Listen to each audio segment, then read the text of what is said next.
बिस्मिल्लाहिर्रहमानिर्रहीम। अस्सलाम वालेकुम नाज़रीन, वेलकम टू आवर शो गपशप। मैं हूं आपकी होस्ट कायनात काज़मी और मैं हूं आपकी होस्ट और दोस्त सना कादिर और मैं हूं आपकी होस्ट उर्शिया हुसैन और मैं हूं आपकी मेजबान Anam Gauhar.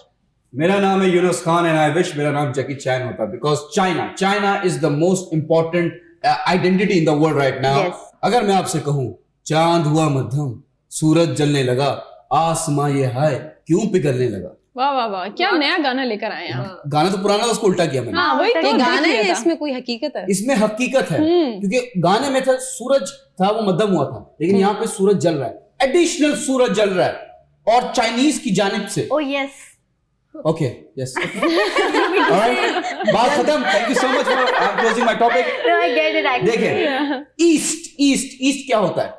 East west north south ना वो ये बच्चों वाले बेसिक है, लेजेंड्स वाली बात करूंगा। ईस्ट का मतलब एक्सपेरिमेंटल एडवांस सुपर कंडक्टर टोकामाटो।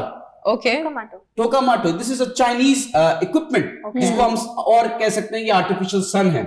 इसकी पिक्चर देखें जरा, ये जो इक्विपमेंट है, ये जो सूरज है, ये जो सन है, इसकी जो वैल्यू है दैट इज $1 ट्रिलियन। सूरज क्यों कह रहे हैं? आर्टिफिशियल सूरज। यस ओके ये $1 ट्रिलियन है and trust me it's not on sale, इस पे कोई डिस्काउंट नहीं है। $1 ट्रिलियन लगे हैं इसकी कॉस्ट पे। अब चाइना ने क्या किया? चाइना ने एक रॉकेट लॉन्च किया और आसमान पे जाके एक सूरज बना दिया है। ये वीडियो देखें। अब आप ये इमेजिन मत करें, आप ये देखें वीडियो जी। ये कुछ लोग खड़े हैं, वीडियोस बना रहे हैं और ये सूरज का रॉकेट लॉन्च हुआ, टक टक टक टक टक टक और ये सूरज बन गया। वाह फिनोमिनल। 17 मिनट तक ये सूरज चमकता रहा, वाह रिकॉर्ड बना। वाह। इससे पहले भी बहुत सारे लोगों ने कोशिश की सूरज को करने के लिए। मैं थोड़ा डिफरेंस बता दूं ये क्यों है, ये क्यों कर रहे हैं। चाइनीज को क्या है, चाइनीज को बहुत मैं कह सकता हूँ उलझन है, लेकिन अच्छी वाली उलझन है। सुकून नहीं है ना, उनको कुछ ना कुछ करना है काम। नहीं तो अच्छी बात है ना। अमेरिका का डिफरेंस भी बताऊंगा मैं क्या कर रहा है अमेरिका और चाइना, बट मैं इस चाइना की बात कर दूं। चाइना ने ये सूरज क्यों बनाया, ये सन क्यों बनाया?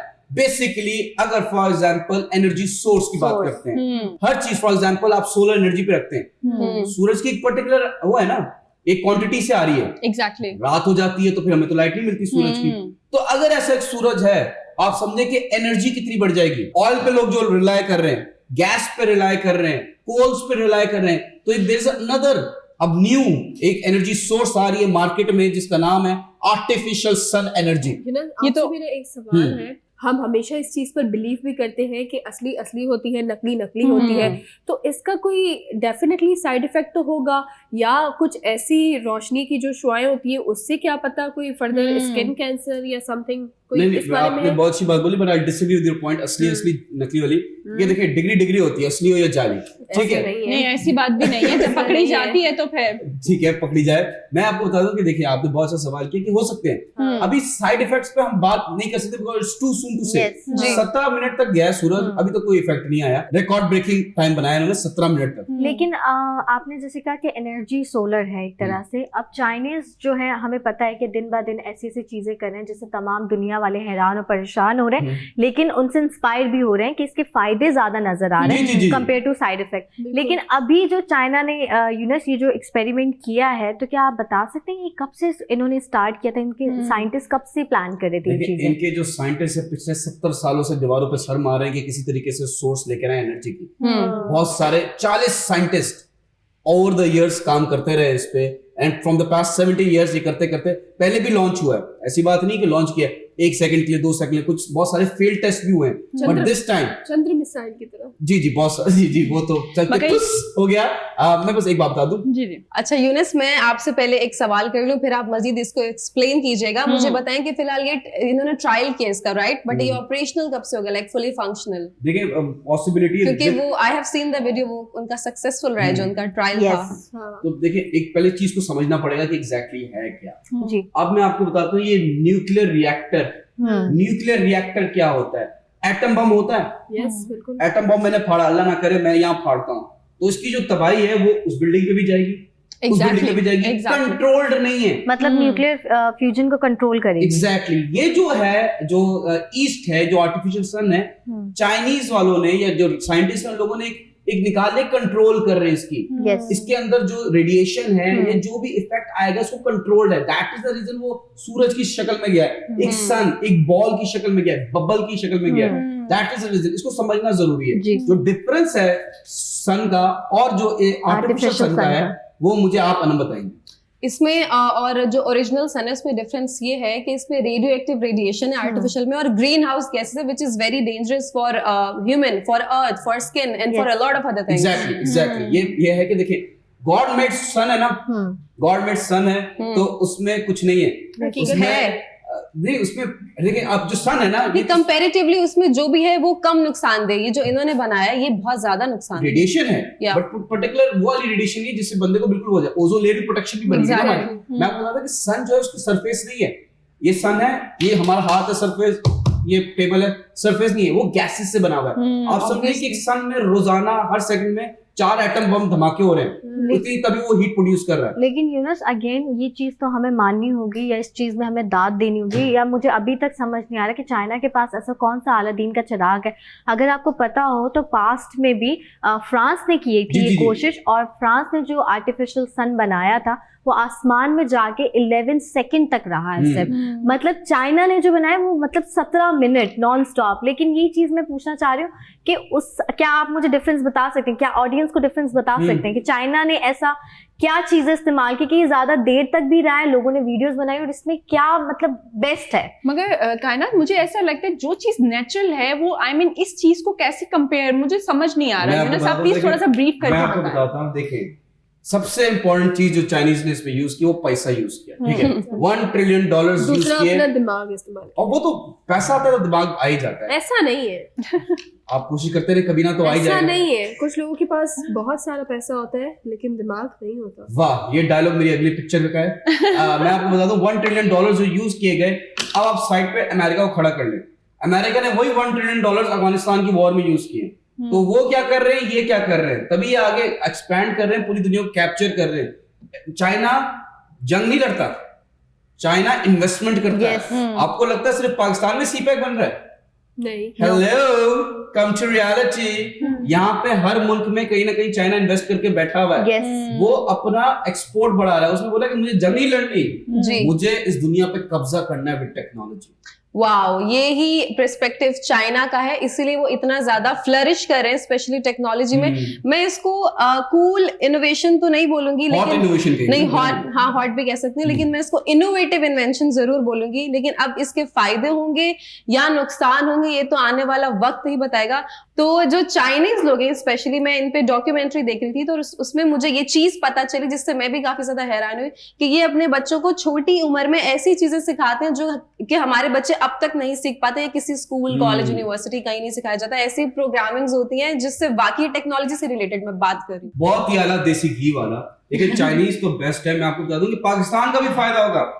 एनी गेस जी, उर्षा बताएं पाकिस्तान का क्या फायदा हो सकता है? जी यूनुस, इसमें एक चीज ऐड करना चाहूंगी कि अगर इंसानी लाइफ पे कोई साइड इफेक्ट ना हो तो फिर तो ठीक है, मगर पाकिस्तान की अगर आप बात करें तो ये तो बहुत अच्छी बात है कि जैसे कि सोलर सिस्टम है, अगर ये प्रॉपरली तरीके से अगर ये लग जाए और ये फायदेमंद ही है पाकिस्तान के लिए। और दूसरी चीज ये है यूनुस, अगर ये पाकिस्तान में चीज हो जाती है और 100% इस चीज के ऊपर काम हो जाता है तो ऑयल और गैस का जो है वो काफी जो है हमें फायदा होगा। हाँ, बेसिकली क्योंकि हम अगर सना आपसे सवाल करता हूँ, मगर यूनुस हमारे पास एक छोटा सा ब्रेक है यहाँ पर। ठीक है, मैं सवाल कर दूं फिर सना ब्रेक के बाद जवाब दे दे। सवाल ये है कि क्या चाइना, क्योंकि पाकिस्तान के पास उतने रिसोर्सेज नहीं है, हम पहले अपना कर्जा पूरा कर ले, वो बड़ी बात है, क्या चाइना से हम डील बना के हमें वो एनर्जी सोर्स मिलेगी जिससे हम लोग आगे जाके कुछ यूटिलाइज कर सके, इस मुल्क को बेहतर कर सके? लेकिन इसका जवाब देंगी सना इस ब्रेक के बाद।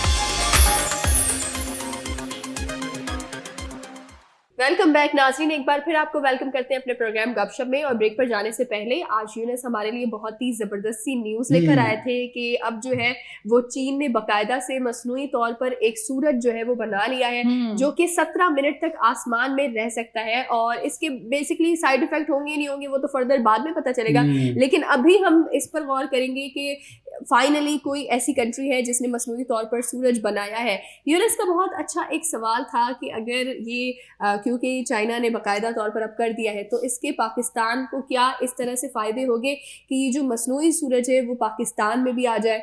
इसका मैं जवाब देती हूँ यूनुस आपको। इसका जवाब ये है कि अगर खान साहब की हुकूमत रही इंशाल्लाह फिर तो हम फर्दर ये सोच सकते हैं कि कोई अच्छी चीज पाकिस्तान के अंदर हो, क्योंकि आपको पता है कि हमारे यहाँ पर बहुत सारी ऐसी फसलें हैं जो कि हमारा बेसिक क्या है, हमारा बेसिकली जो हमारा इम्पोर्ट एक्सपोर्ट का जो काम है वो भी हमारा सबसे बड़ा हमारा सरमाया इसी में आता है कि हमारे यहाँ पर जो फसलें हैं वो पूरी दुनिया में नहीं है। तो अगर यहाँ पर मसनूई तौर पर ये सूरज आता है तो इससे सबसे ज्यादा हमारी ज़राअत को फायदा होगा। अगर ज़राअत को फायदा होगा तो हमारी मुल्क की मईशत को फायदा होगा। लेकिन यहाँ पर जो है वो सिर्फ पूरी बात इस पर आती है कि अगर कुछ करप्ट सियासतदानों ने इस मसनूई सूरज को पानी ढालकर अपनी करप्शन से उसको बुझा ना दिया फिर तो ये ठीक होगा, वरना जो है ये इसी तरह से जिस तरह दूसरे मंसूबे शुरू होते हैं, जिस तरह से दूसरी चीजें फर्दर स्टार्ट तो हो जाती है लेकिन खत्म नहीं होती, इसी तरह से ये सूरज आएगा लेकिन रास्ते में होगा। सारे सूरज पे पानी डाल दो। अच्छा, यहाँ पर एक बात मुझे ऑडियंस से, क्योंकि मैं कल ये पढ़ भी रही थी तो मैंने देखा जो वीडियो देखने के बाद आर्टिकल आया इसका, क्योंकि काफी लोग इसको कवरेज देंगे, ये बहुत बड़ी बात है, दुनिया में ऐसा कभी नहीं हुआ। लेकिन ये आर्टिफिशियल सन के बारे में ये कहा जा रहा है कि ये जो हमारा नेचुरल जो हमारा सूरज है उससे 5 से 6 ज्यादा गुना टेम्परेचर जो है आर्टिफिशियल इस सूरज के अंदर है। तो is it true?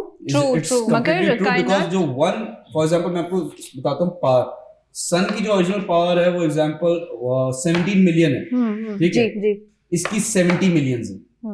Huge difference 5 to 6 times ज्यादा है, बिकॉज वो सोर्स, क्योंकि देखिए मैन मेड है ना, तो उसमें कंट्रोल करना, एटम बम को कंट्रोल करना एक कोई आसान काम नहीं है। बहुत मुश्किल काम है। फॉर एग्जांपल बस एक बेसिक है कि एटम बम में उसको एक बबल बनाया हुआ जी, अल्लाह ना करे फट भी जाए तो फिर क्या होगा। मैं यही चीज सोच रही थी, अभी चाइना की तरफ से एक बीमारी, एक वबा आई है जो कि 3 साल से जो है वो चिपटी हुई है कि जो कि नहीं उतर रही। अल्लाह करे कि ये चीज जो है वो नुकसान देना। फॉर एग्जांपल ऐसी एक थॉट आया, ऑब्जर्वेशन है कि अगर ये फॉर एग्जांपल चाइनीज ने कोई ह्यूमंस के बेहतरी के लिए कुछ चीज बना रहे थे, वो side effect corona, just a thought, may be सब अपनी सुन हो गए। ये एक बहुत ही बड़ा मैंने कॉन्स्पिरेसी थ्योरी को स्टार्ट किया है, डीप लेकर जा रही है ये चीज, आपको बहुत डीप लेकर जा रही है कि मे बी ऐसा हो सकता है बाद में उसको बीमारी और वबा का नाम दे दिया हो। लेकिन यही है कि बात निकलेगी तो बहुत दूर तक जाएगी। बात तो सच है पर बात है रुसवाई की, और ये हमारे मुद्दे से हमें बहुत दूर ले जाएगी क्योंकि इसके पीछे बहुत सारी वजाहतें जो यहाँ शो में करना गैर मुनासिब हो जाएगा। तो सो लेट्स गेट बैक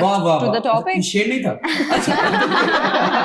ये आमद होती है, फ्लो में बोला है अनम ने, तो बहुत इंस्पायर करते हैं कभी कभी अनम। लेकिन चल गया था अनम, आज आपके पास एक ऐसी न्यूज भी है जो हमने सुना है कि बहुत डिफरेंट है, वो भी कभी नहीं हुआ। एग्जैक्टली जैसे आज यूनस एक नई चीज लेकर आए हैं, यूनस नहीं नई चीज लेकर आए, चाइना लेकर आए। यूनस ने हम सबके साथ शेयर किया है। Thank you for increasing our knowledge. ये बहुत जरूरी होता है कि आप जिस दुनिया में रह रहे हैं आपको पता हो आपके इर्द गिर्द क्या हो रहा है। Exactly. तो उससे अवेयर रहना बहुत जरूरी है, और हमारा यही काम है कि हम आपको रोजाना अपडेट करें इस दुनिया में क्या हो रहा है। बहुत सारे लोग, जैसे मैं भी छोटी थी तो मुझे इतना शौक नहीं था, टीवी चैनल्स देख के मैं हमेशा भाग जाती थी, लेकिन अब वही चीजें मैं देखती हूँ, पढ़ती हूँ और सुनती हूँ, और कुछ काम की भी ऐसी नौयत है कि सुनना पड़ता है। टीवी चैनल्स देखकर लोग क्यों भाग जाते हैं ना, पहले तो आप मुझे इसका जवाब दें। मैं इसके पीछे मैं एक जवाब फिर आप प्लीज उर्शिया को भी देख रही थी, उर्शिया ने भी सेम यही कहा कि टीवी चैनल्स लगाते ही लोग भाग जाते हैं, दिल ही नहीं चाहता जो न्यूज के बंदे बैठे हुए होते हैं उनको देखने का। ऐसा क्यों है? नहीं, दिल का दर्द ऐसी बात नहीं है कि न्यूज चैनल के बंदों को देखने का दिल नहीं करता, वहां पर न्यूज जो होती है वो रिपीट हो रही होती है, आप इतना एग्जॉस्ट हो जाते हैं कि एक न्यूज एक बार देखिए। मेरा मानना ये है एक न्यूज 10 बार ब्रेकिंग न्यूज। एग्जैक्टली मतलब आप सुबह वो हमें ब्रेक कर रही होती है। एग्जैक्टली मतलब आप सुबह मॉर्निंग में देखें और रात को जो है जो भी अपडेट है वो आप रात में देखें। मतलब पूरा दिन अगर आप देखते रहेंगे तो आप टेंशन हो जाएगी। एग्जैक्टली मतलब आपको दिमाग में रट भी जाएगी और वो पक भी जाएगी। मेजॉरिटी केसेस ये है ना कि टीवी न्यूज देखकर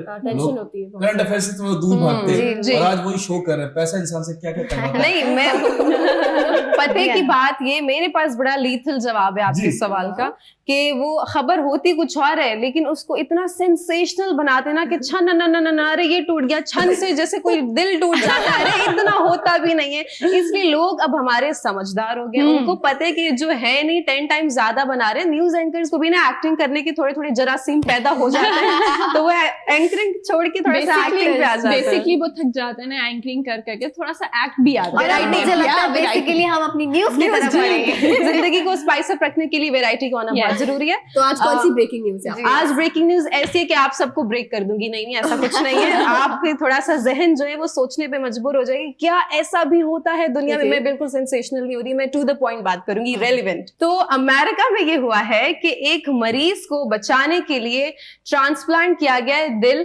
लेकिन उसके अंदर जो दिल ट्रांसप्लांट किया गया है वो ह्यूमन का नहीं है। Any guesses? किसी जानवर का है। दूसरे इंसान का होगा, इंसान तो जानवर ही आजकल। हाँ, लेकिन मुझे लगता है जानवर इंसान से फिर भी बहुत बेहतर हो गए हैं। Okay. लेकिन वो जो जानवर है वो कोई आम जानवर नहीं। वो पहले तो इस्लामिक पॉइंट ऑफ व्यू से बोल दूं, वैसे तो हमारे मतलब इस्लाम में उसको हराम करार दिया गया है। Okay. तो आई होप आप सब पहुंच गए। तो एनी गेसेस? तो आपने नहीं, आप हराम please का बताएं। हराम का कहा तो तो हम हम पहुंच गए। वाह, माशाल्लाह से मेरे सारे को एंकर्स बहुत समझदार हैं। जी बिल्कुल, मैं पिग की बात कर रही हूँ। पिग का दिल इंसानी जिस्म में ट्रांसप्लांट किया गया है, which is actually very surprising and shocking. आप लोगों को सुन के कैसा लग रहा है? Exactly. कराहत सी महसूस नहीं हो रही? बिल्कुल। मैं लेकिन ये I सोच can't even रही हूँ imagine. कि तेरा दिल मेरे पास रहने दे। बट मैं ये सोच रही हूँ अगर इससे किसी इंसान की जान बच गई है तो फिर the सही same है। thing. ठीक और ये जो जानवर है, ये जिस बहुत अच्छी बात की कि तब अगर बिल्कुल I don't know, correct me if I am wrong, कि अगर आप बिल्कुल आप मरने वाले हैं and you have nothing to eat and you are on isolated land, you can eat that animal too. अच्छा, मेरे आई थिंक इंसान की जान बचाने के लिए इट्स ओके। जी। तो खैर, जैसे जैसे मेडिकल साइंस तरक्की करता जा रहा है वैसे वैसे लोग फैज़याब होते जा रहे हैं, लोग बहुत सहूलत भी उठा रहे हैं। साइंस जो जी। तरक्की कर रहा है रोज, बहुत अच्छे है मेडिकल साइंस। जी अनम, ये सुनने में भी आया है कि किडनी भी कोई ट्रांसप्लांट हुई है। आई मीन सेम Same जानवर animal. की। एग्जैक्टली जी, सेम जानवर की किडनी ट्रांसप्लांट हुई थी कोई तकरीबन 1-2 साल पहले, और वो भी सक्सेसफुल ही रहा था। और अब Okay. जो है ये दिल बहुत बड़ी चीज होती है, अहम जुज़ है आपकी Yes. इंसानी जिस्म बहुत का। बड़ी चीज है। और ये अभी इसकी वजाहत मैं एंड में करती हूँ, पर उससे पहले थोड़ी और मैं बेसिक इन्फॉर्मेशन बता दूं। ये जो हुआ है एक अजीबो गरीब सा हादसा बोलूंगी या इसको इन्वेंशन बोलूं या डिस्कवरी बोलूं, ये आप ही तय कीजिएगा। कमेंट सेक्शन में हमें बताइए कि आपको ये कैसा लगा। तो इस शख्स का जो ताल्लुक है ये अमेरिका से, और इनका नाम डेविड बेनेट है। इनकी एज 65 इयर्स ओल्ड है और इनको बहुत सारी बीमारियां लाहक थी वैसे तो, लेकिन ये तजुर्बा इसलिए किया गया क्योंकि उनकी जिंदगी बचाने के लिए एक आखिरी जो स्टेप होता है ना, डॉक्टर्स ने सोचा कि अब ये भी करके देख लेते हैं, शायद इससे इस इंसान को जिंदगी मिल जाए। अब एक जो नया खुलासा करने जा रही है इसमें वो भी नया खुलासा। जी, वो आप सबको काफी अच्छा लगेगा सुन के कि इसमें एक पाकिस्तानी डॉक्टर भी शामिल थे इस सर्जरी एंड ऑपरेशन में, जिनका नाम डॉक्टर मंसूर मोयुद्दीन है। और ये बात हमारे लिए वाकई बाइसे फख्र है कि इतना बड़ा ऑपरेशन हुआ है और सक्सेसफुल भी रहा है फिलहाल। और आपको पता है कि ये ऑपरेशन कोई नॉर्मल ऑपरेशन नहीं हुआ, काफी एक्सपेंसिव था। अराउंड इसमें कोई $5 लाख का खर्चा आया है। $5 लाख। वाह वाह वाह। मैं आपको बताऊं, टेक्नोलॉजी इतनी एडवांस होती जा रही है, अभी तो आप वेट करें अब क्या क्या होगा। अभी तो मैं आपको ये बता दूं कि जो चूहे हैं, समझ जाओ बच्चों, छुप जाओ, ये चूहों के दिल भी निकालेंगे। सबसे पहले वही एक्सपेरिमेंट होता है। ब्रेक का टाइम हो गया, मैं जल्दी से बता दूं, छिपकली, अगर आपने नोटिस किया, उसकी दुम काटो फिर निकलती है।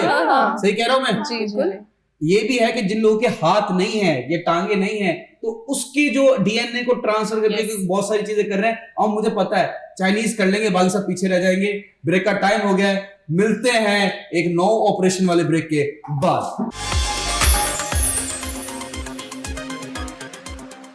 Welcome back from the break. और ब्रेक के बाद हम आ चुके हैं वापस से अपने टॉपिक की जानिब, करेंगे कुछ मजीद इस पे बात। लेकिन उससे पहले ये बहुत हैरत अंगेज बात है कि अब पिग बोलेंगे कि चुरा के दिल मेरा तू कहीं चला, मुझे तो मार दिया खुद जिंदा हो गया। तो वो गाना भी गा सकता है, चुरा लिया है तुमने जो पिग के दिल को। Very cute and funny. लेकिन ये दिल कंसेंट लिया पिग से, कंसेंट तो आई एम सॉरी नहीं लिया, लेकिन अब क्या कर सकते हैं, अब तो हो गया। We can't undo this. ये खा भी सकते हैं, ये गोरे हैं। एग्जैक्टली, कुछ भी कर सकते हैं, जो बैड खा सकते हैं कुछ भी कर सकते हैं। वो चाइनीज है, अब या। कुछ करेंगे। अभी दोबारा से आप टॉपिक चिपकली पर आते खाए हैं। सर। नहीं, बिल्कुल भी नहीं, अभी टॉपिक पर आते हैं। तो ये जो मैं दिल पे बार बार जोर दे रही हूँ, ये सियासतदानों का दिल नहीं, ये एक मामूली से जानवर का दिल है। लेकिन अब यहाँ जो दिल लगाया गया इंसान में, ये सबसे जरूरी बात है कि देखने वालों के जहन में भी ये सवाल आ रहा है कि मतलब दिल निकाल के एज इट इज लगा दिया, नहीं, इसके पीछे साइंटिस्ट की बरसों की मेहनत है। उस दिल को पहले 10 उसमें जिनियाती चेंजेस, मतलब इंग्लिश में बोलते हैं जेनेटिकली चेंज किया गया ह्यूमन बॉडी की रिक्वायरमेंट्स के मुताबिक, फिर उसको लगाया गया है। इसीलिए मैंने कहा था कि ये ऑपरेशन काफी महंगा है, क्योंकि उसके दिल में बहुत सी तब्दीलियां की गई हैं।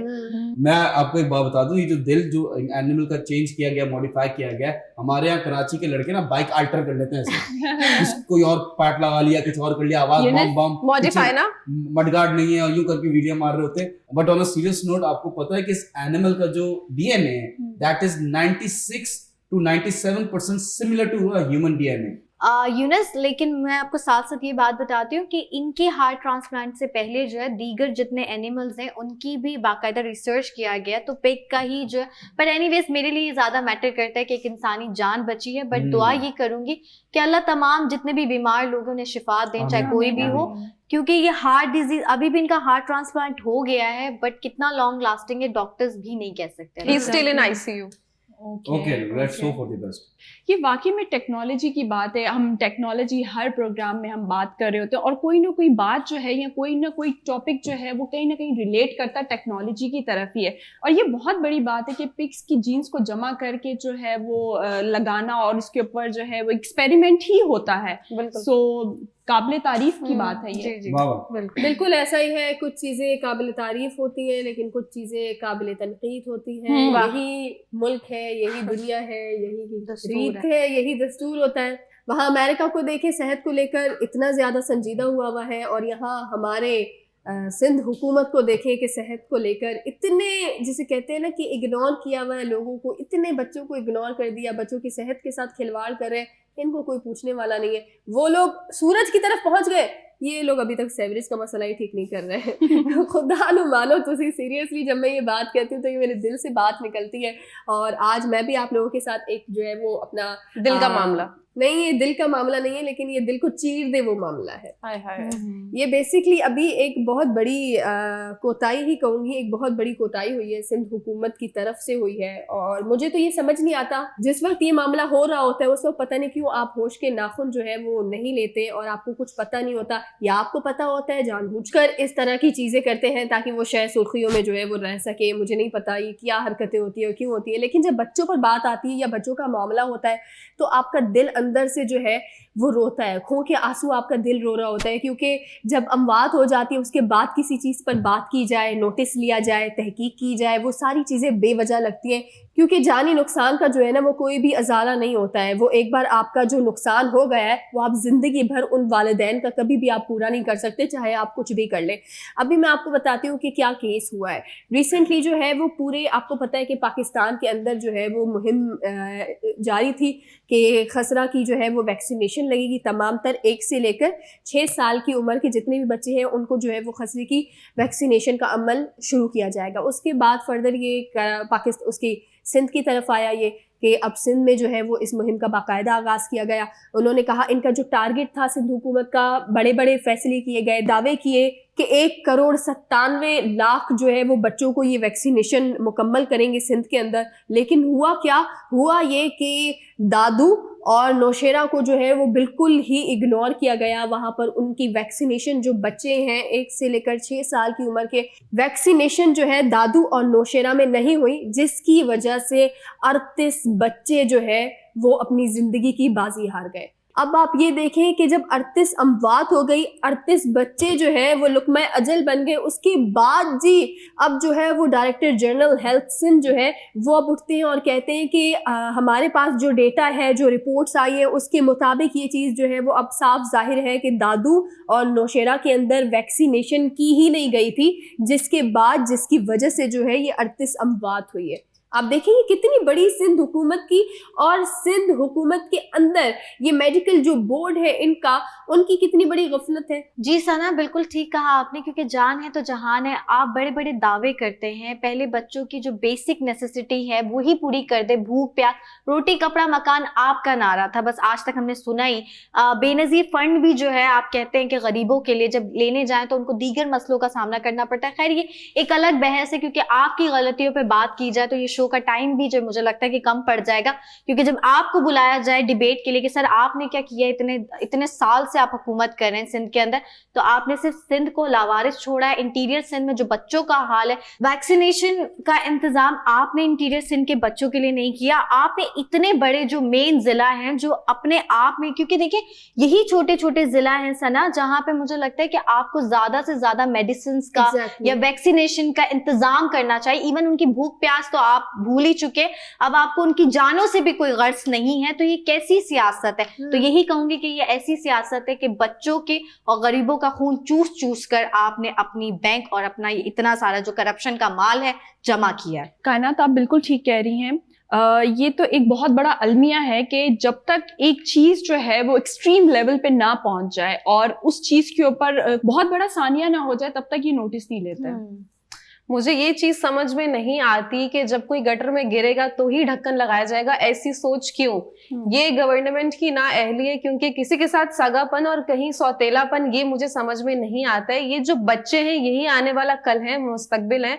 और ये हमें पता है कि बहुत सारी अदर प्रोग्राम्स हैं, बहुत सारी फंडिंग्स होती हैं, कहीं ना कहीं कुछ ना कुछ हो ही रहा है, but this is something which is related to your health. तो बजाय इसके कि कोई बड़ा डिजास्टर पेश है, इससे पहले ही कोई एक्शन ले लिया जाए तो सबकी हेल्थ बच जाएगी। Exactly. I am so sorry to say that I disagree with you all. Okay, यहाँ पे सिंध गवर्नमेंट की As कोई usual, by the way, आप हमसे डिसएग्री करते हैं। नहीं, will you let me finish, कायनात? जी यूनुस, your Ma'am time. कायनात, I am about to say something Go that ahead. yes, you might not agree with me. उनकी कोई गलती नहीं है। उनका जो नारा है रोटी कपड़ा और मकान, वैक्सीन का तो वादा किया नहीं। Being very honest, ठीक है। क्या लेजिट बात लाया? जी जी, वैक्सीन का वादा नहीं किया। वो हमने कहा था रोटी देंगे, कपड़ा देंगे, मकान देंगे। इसके बाद तो उन्होंने चौथी चीज का कोई वादा किया नहीं। इमरान खान साहब ने तो किसी चीज का वादा नहीं किया था। वो तो उनका बड़प्पन है ना, दे रहे हैं। ठीक है, देखें उन्होंने 3 चीजों का वादा किया था, रोटी कपड़ा मकान। तो वो ही दे दे, वो दे रहे हैं ना, वो जिसमें आपको बताता हूँ। यूनुस, मुझे ये अच्छा आप बोले जी, मैंने जवाब दिया था कि इन्होंने कहा कि वो तो दे रहे हैं ना। जैसे फॉर एग्जांपल ये अकील लड़का है यहाँ पे, इससे कपड़े उतारे कायनात को दे दिए, वहां से उतारे सना को दे दिए। तो एक का नुकसान हो रहा है, एक का फायदा हो रहा है। और जो कायनात है, क्योंकि वो फैमिली पूरी पार्टी की, तो उनका फायदा होता जा रहा है। तो यानी कि आप ये कहना चाह रहे हैं पर्ची सिस्टम है? देखिए इतना खुल के बताएं, ठीक है। यूनुस, इसमें कौन सी ढकी छुपी बात है? सबको पता है खुल के क्या और छुपा के क्या। सबको पता है, लेकिन हमें अपने मुंह से नहीं बोलना, ठीक है। हमें सेफ खेलना है। रोटी कपड़ा और मकान, ये रोटी कपड़ा मकान के वादे के बजाय मुझे इससे ज्यादा ये लग रहा है वबा मर्ज अद्वियात, जो कि नहीं मिलेंगी। मैं आपको कुछ तो दे दो। देखें, दुआ दे सकते हैं और कुछ नहीं दे सकते। मैं आपको बता दूं, ब्रेक का टाइम हो गया। ब्रेक से पहले मैं एक चीज शेयर करना चाहता हूँ। ये मेरे लफ्ज नहीं है, ये शेख रशीद साहब के। शेख रशीद अंकल, इनके मैं खिलाफ हूँ। क्यों? शेख रशीद साहब बहुत ब्लंट है। मैं डिसएग्री करता हूँ। उन्होंने एक बात की, मुझे तो उस दिन से मैं I don't respect him. Sheikh Rashid sahab से पूछा गया कि जो खानदानी सियासत चलती है सिंध गवर्नमेंट में, पूछा गया उनसे इस बारे में, तो उन्होंने आगे से कहा कि लारकाना में अभी भी ऐसे लोग हैं जो मगरिब के बाद उनको भुट्टो साहब दिखते हैं। तो I disagree with you Sheikh Rashid sahab. And चले, ब्रेक का टाइम हो गया है, तो Sheikh Rashid uncle please control your language and don't talk about our people. मिलते हैं छोटे से ब्रेक के बाद। वेलकम बैक नाजरीन। ब्रेक पे जाने से पहले जैसे कि आप जानते हैं कि आज अनम बहुत ही डिफरेंट न्यूज़ लेकर आए, और यूनुस तो मतलब सूरज आ गया था, मेरी आंखों के सामने ही सूरज आ गया था। लोग कहते हैं तुम चांद का टुकड़ा लग रहा हो, आज सूरज लग रहे थे मुझे यूनुस। और सना तो मतलब जो सना तो सच लेकर आई है, लेकिन सना की न्यूज़ से ही एंड में मैं कहूंगी कि ये वाला सच इस वाले सच से भी बहुत ज्यादा कड़वा है। तो नाज़रीन, आज जो मैं बात कर रही हूँ बीइंग अ होस्ट, अगर मैं कायनात काज़मी बिकॉज मैं इंसान भी हूँ, तो अगर कोई चीज़ आपको कहीं ना कहीं ऐसे लगे कि मैंने ये सही नहीं कहा, तो मैं ये चीज़ खुद नहीं कह रही, मैं आपको विद प्रूफ कह सकती हूँ। न्यूज़ चैनल्स के बाकायदा रिकॉर्ड्स बता सकती हूँ, पूरा डेटा। तो एक एक वर्ड जो है मैंने 100 बार सोचा और 100 बार लिखा, और 100 बार लिखने से पहले या अब बोलने से पहले मैं सोच रही हूँ। इसीलिए मैं कहूँगी कि प्लीज़ डोंट जज मी। और यहाँ पे जो न्यूज़ है, इसी तरह डायरेक्ट मैं आपको न्यूज़ दूंगी। सबसे पहले मैं कहूँगी कि शाह सलमान, सब जानते हैं कि सऊदी अरब जो एक मुल्क है, जो इस्लामिक कंट्री है, और उसके जो बादशाह हैं वो है शाह सलमान। शाह सलमान काफ़ी अरसे से नज़र नहीं आ रहे थे, तो लोगों ने ये कहा कि जो अब वली अहद हैं, जो मोहम्मद बिन सलमान हैं, उनका जो है सऊदिया में पूरा वो ताकत रखते हैं, और सऊदिया में जितने रूल्स बनते हैं वो मोहम्मद बिन सलमान बनाते हैं। इसमें कोई शक नहीं है कि वाकई मोहम्मद बिन सलमान एक सऊदी अरेबिया के बहुत ही ताकतवर वली अहद है। लेकिन यहाँ पर अब एक ऐसा ट्विस्ट आया है जिस पे तमाम लोग सऊदी अरब के भी और पूरी दुनिया के जो लोग हैं या मीडिया जो है इस न्यूज़ के पीछे पड़ गई है और बार बार इस न्यूज़ को ज़ेरे बहस जो है बना रही है, मतलब इसके बारे में डिस्कस कर रही है। तो मैं आपको बताऊंगी, शाह सलमान जो है उन्होंने एक काबीना का जो है इजलास रखा, एक मीटिंग वहाँ सऊदी अरब के, अगर मैं वे में बोलूँ तो एक शुरा का इंतज़ाम किया। शुरा होता है जिसमें तमाम अरकान जो हैं बैठते हैं और मीटिंग होती है। अच्छा, ये जो मीटिंग है ना, ये मीटिंग इंटरनेट के ज़रिए की गई है, वर्चुअल मीटिंग थी, ठीक है, क्योंकि हम सब जानते हैं कि शाह सलमान जो हैं वो बहुत ही बीमार रहते और काफ़ी ज़हीफ भी हो चुके हैं, अल्लाह उन्हें सेहत दे, आमीन। लेकिन यहाँ पर उन्होंने कुछ ऐसी बातें की हैं, 2030 के बारे में भी बातें की कि ऑयल ख़त्म हो रहा है, सऊदी अरब अब किस तरह से, क्योंकि तमाम लोग जानते हैं कि अरब ममालिक ऑयल के थ्रू काफ़ी वो तरक्की करते हैं और माशियत जो इकॉनमी जो उनका सिस्टम है वो ऑयल के थ्रू चलता है। लेकिन साथ ही साथ उन्होंने वबा पे भी बातें की, बट मीडिया जिस न्यूज़ को बार बार बिग गॉसिप के तौर पे पेश कर रहा है, और आज जो न्यूज़ मैं करने जा रही हूँ वो न्यूज़ ये थी कि शाह सलमान ने इस मीटिंग में तमाम जो अरकान है उनसे ऐसी क्या बात की कि वहाँ के लोग अब कह रहे हैं कि बेटा, मतलब वली अहद और बादशाह के बीच में कुछ चीज़ों को लेकर लड़ाई हो चुकी है। और बार बार ये चीज मैं इसलिए कह रही हूँ क्योंकि वो वर्ड्स इतने सख्त थे। अगेन मैं वो एक वर्ड टू वर्ड आपको ट्रांसलेट करके बताती हूँ। उन्होंने कहा है कि सऊदी अरब इस्लाम के नाम पर बना है, कोई भी शख्स ये ना सोचे और ना ही जुर्रत रखे कि वो ये समझे कि सऊदी अरब का कानून कभी भी चेंज हो सकता है।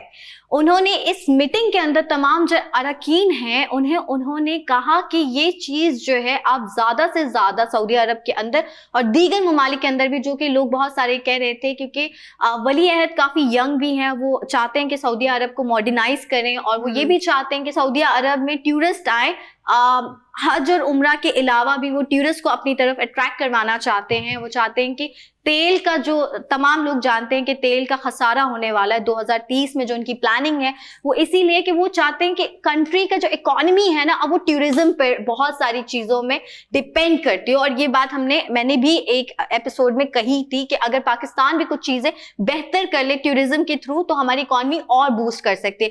बट एनीवेज, आप लोगों को अगर यहाँ पर कुछ लोगों को नहीं पता तो मैं ये चीज़ भी बताऊं, सल्तनत उस्मानिया के अंडर में आता था सऊदी अरब, जो आज सऊदी अरब है, पहले सरजमीन इजाज था।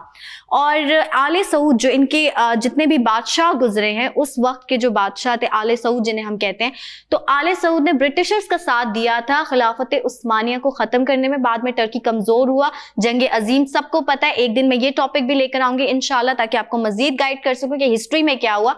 बट एनीवेज, अब मैं दोबारा बैक टू द टॉपिक आती हूँ। तो जब ये दौर ख़त्म हुआ तो इन्होंने आले सऊद ने रूल करना स्टार्ट कर दिया, और देन सरजमीन इजाज का नाम चेंज कर दिया सऊदी अरब में।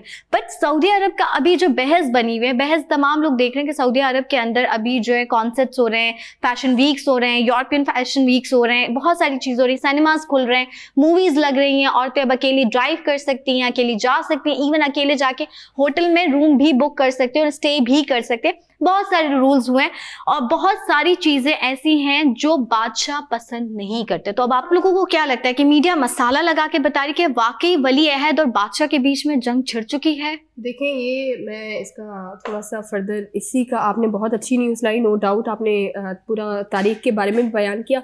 मैं इसमें जो चीज़ ऐड करना चाहूँगी वो ये है कि डे वन से मैं एक चीज़ हमेशा कहती हूँ कि जो जानशी होता है, जब वो जानशी आप मुंतखब करते हैं तो वो बहुत सारी चीज़ें होती हैं, क्योंकि एक जनरेशन का फ़र्क आ जाता है, तो एक पूरा आपके दिमाग में है, आप वही चीज़ें जो है वो अपनी जानशी के, आप उसकी परवरिश ऐसे कर सकते हैं लेकिन उसके दिमाग में फीड नहीं कर सकते। तो ये चीज़ भी ज़रा देखनी पड़ती है ना। मैं इसको जो पॉइंट लाना चाह रही हूँ वो ये है कि रिसेंटली मुझे नहीं पता, आप में से बहुत सारे लोग होंगे जिनको क्या पता हो, लेकिन बहुत सारे लोगों को नहीं पता होगा इस बारे में। सऊदी अरबिया के अंदर ही जो है वो रिसेंटली एक वाकया हुआ है। वो वाकया ये हुआ, आपको पता होगा, सांभा डांस या सांभा डांस जो है उसका एक बहुत, मैं कहूँगी कि ये दिल सोज वाकया है बेसिकली हमारे लिए, क्योंकि सऊदी अरब जो है वो सिर्फ एक मैं ये कहूँगी एक स्टेट नहीं है। सऊदी अरब एक इस्लामिक स्टेट है, और अगर उसमें कोई इस तरह की हरकत होती हैं या इस तरह के वाकयात होते हैं तो ये पूरी मुस्लिम उम्मा के ऊपर जो है, अगर वहाँ पर एग्जैक्टली हमें बुरा लगता है। तो ये जो सांभा का अभी वाकया हुआ है जिसमें बहुत सारी खवातीन ट्विटर पर आकर बाकायदा से ये चीज़ें कह रही हैं कि उसके अंदर हमारे साथ भी जो है वो उस तरह की हरकत करने की कोशिश की गई है। मतलब पहली बार मैंने तो अपनी ज़िंदगी में ये चीज़ नहीं देखी कि सऊदी अरब के अंदर से ये इस तरह की न्यूज़ आए कि उनको, जो वहां पर खवातीन है, उनको जिनसी हरासगी का जो है वो सामना करना पड़े। लेकिन अब हुआ है, क्यों हुआ है? क्योंकि ये सांभा जैसी अच्छा, सांभा क्या होता है, मैं इसके बारे में अगर आपकी इजाजत हो तो थोड़ा बता दूं। तो ये बेसिकली मैं आपको बता दूं, ये सांभा जो है वो डांस क्या है, उसके अंदर जो है ये ब्राजील से आया है, और इसके अंदर कुछ ऐसे जिसे कहते हैं ना, आपको लिबास पहनने होते हैं।